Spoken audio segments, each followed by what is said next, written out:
Check out this Social Security fix. I haven't heard anyone talk about this yet. I'd be interested to see if anyone has any guidance or idea of other people who have made this suggestion.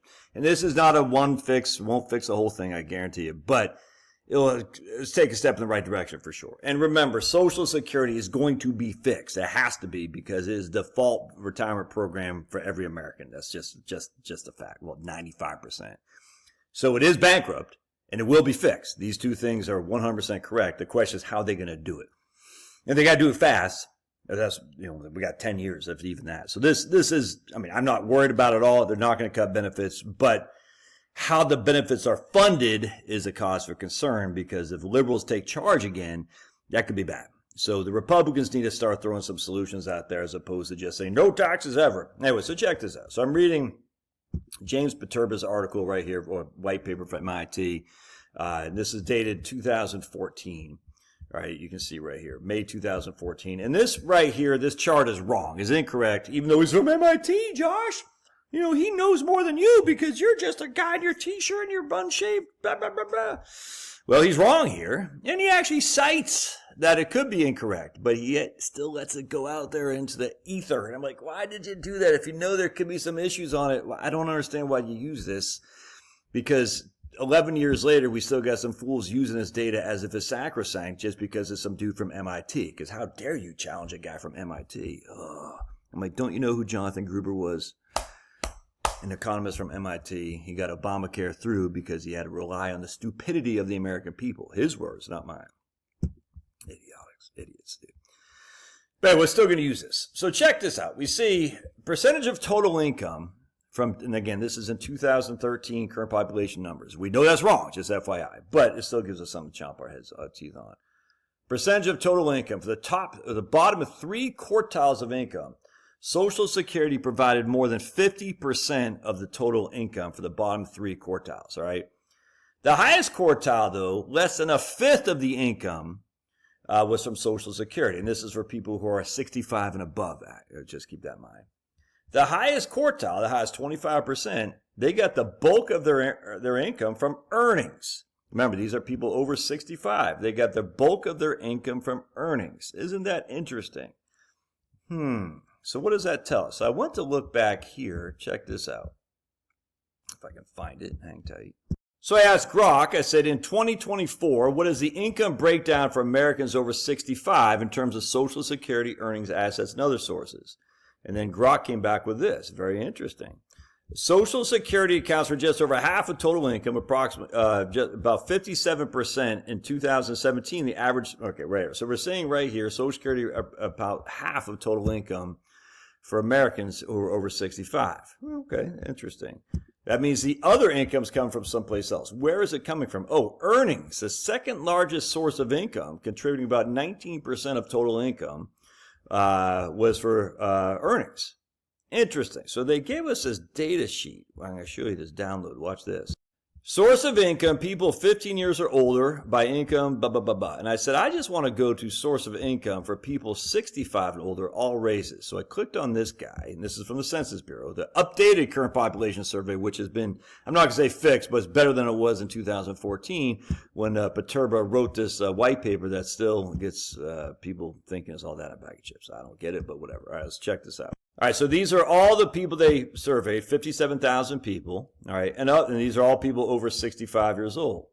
We have 13,590 people over 65 years old who have earnings, all right, be it wages and salaries, self-employment farm income, or non-farm self-employment income. And you can see the bulk is wages and salaries right here, 10% is self-employment. All right, so we scroll down, you can see these are the thresholds here in $2,500 increments, and you can see the people who had, there's only 832 people of the whole 57,000 people who had earnings of earnings. Okay, wages and basically wages and salaries. All right, but we scroll down here to the top threshold there, 100,000.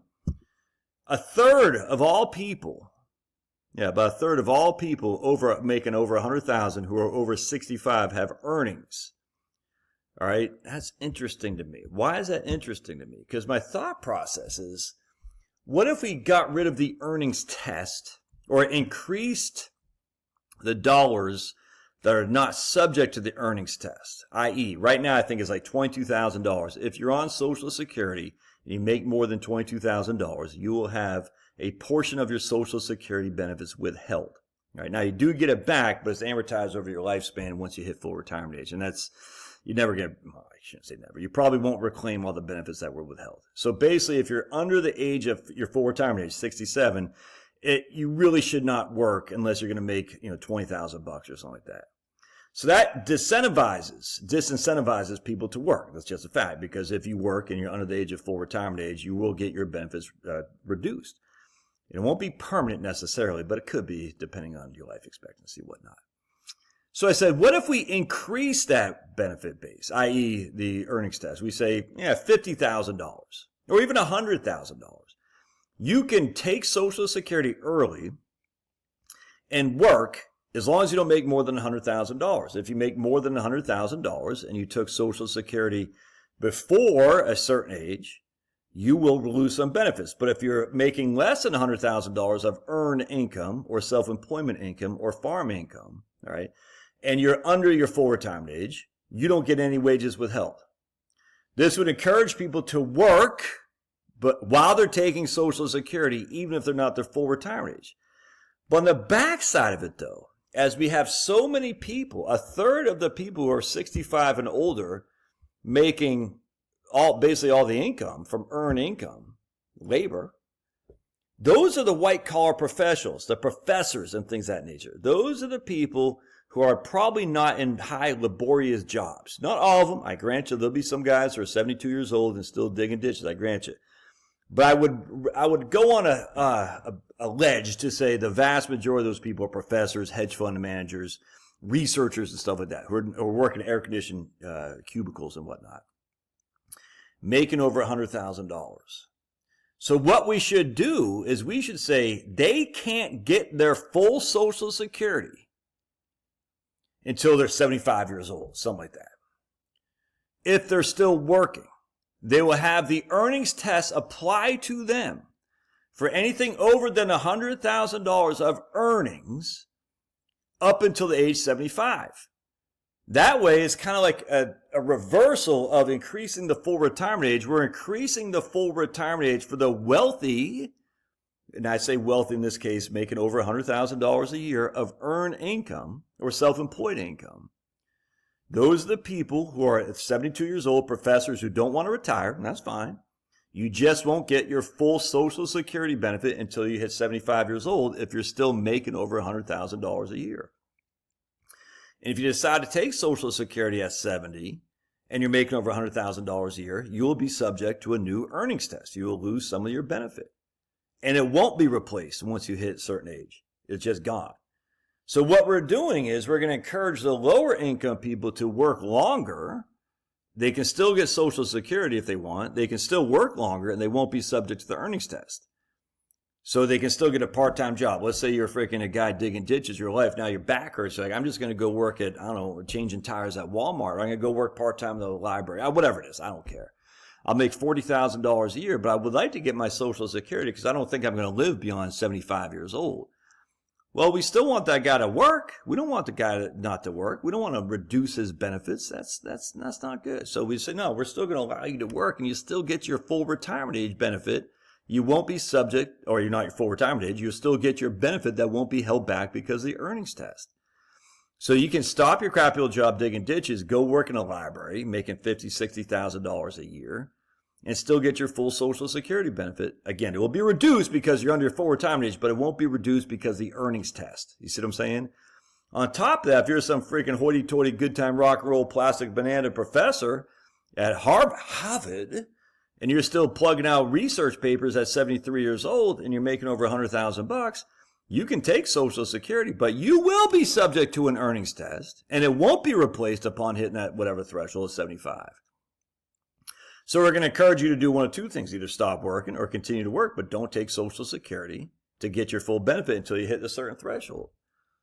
All right. Now, we're not doing that to create work like Social Security was initially put into being. It was to create work, get older people out the work and get younger people, the rabble-rousers, into the system.